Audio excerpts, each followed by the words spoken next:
The Yulari homeworld burned for 3 cycles as the Vornak swarm systematically dismantled their defense grid orbital stations and finally breached the atmospheric shields. Ambassador Lyra stood before the emergency transmitter, her translucent appendages trembling as she recorded what would likely be the final message of her civilization.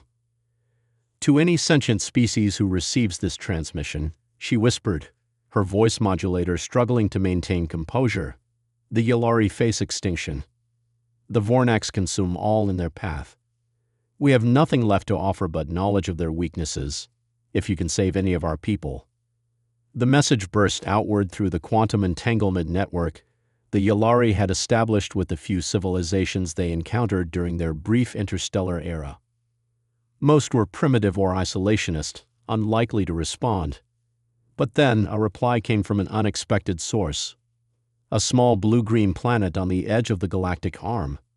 Message received. Hold position. Assistance incoming. Lyra was stunned. The Terrans were the newest species they had contacted, barely 3 decades into faster-than-light travel, considered unstable, biologically volatile, and politically chaotic. The Yulari High Assembly had classified them as observe only after initial contact exposed their violent history. Ambassador, Uraid cried, bursting into the chamber. Unknown vessels have engaged the Vornak Upper Fleet. On the screen, sleek black ships danced between biomechanical horrors with impossible agility, their crude weapons tearing through the supposedly indestructible hive ships. Impossible, Lyra gasped. Vornak shielding doesn't work against kinetic weapons, came a voice behind her. A Terran female in a dark uniform with red piping entered, followed by others carrying projectile weapons and medical gear. Commander Nadia Reyes, Earth Coalition Force, she said, extending a hand, an old Terran greeting. Sorry we couldn't bring more ships. Reinforcements are 12 hours out. But how? Lyra asked. The Vornaks have destroyed 4 advanced species. Yours only just reached the stars. Commander Rey's face hardened. We've been fighting ourselves for millennia. Turns out that's good training. Terran troops poured in, setting up defenses, treating wounded Yulari, and coordinating attacks. You mentioned knowledge of their weaknesses, Reyes said. We found a few, but anything helps. Lyra showed her the data cores. The Vornaks are a hive mind. Each ship has a neural node deep in the central mass, unreachable. Reyes studied the schematics and smirked, a sign of either joy or defiance. Nothing's unreachable if you hit it hard enough. Within hours, Terran dropships were boarding the largest Vornak vessels.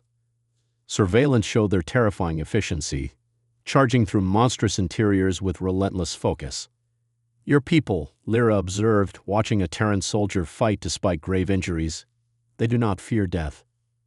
Oh, we fear it, Rice replied, eyes on her tactical screen. We just don't let it stop us.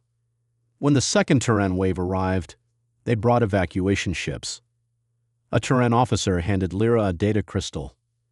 We found a colony world safe, breathable, compatible. Not perfect, but it'll do until we take your home back. Why help us? Lyra asked. Why risk it all for strangers? The officer smiled gently. Because someone asked. 3 cycles later, as Yulari forces began reclaiming their world, Ambassador Lyra stood before the new Galactic Defense Council. When we sent our plea, she said, we never imagined the most dangerous beings in the galaxy would become our saviors. The Terrans taught us that sometimes the fiercest predators make the most loyal protectors. The universe should be grateful, and maybe a little afraid, that when darkness rises, humanity answers the call.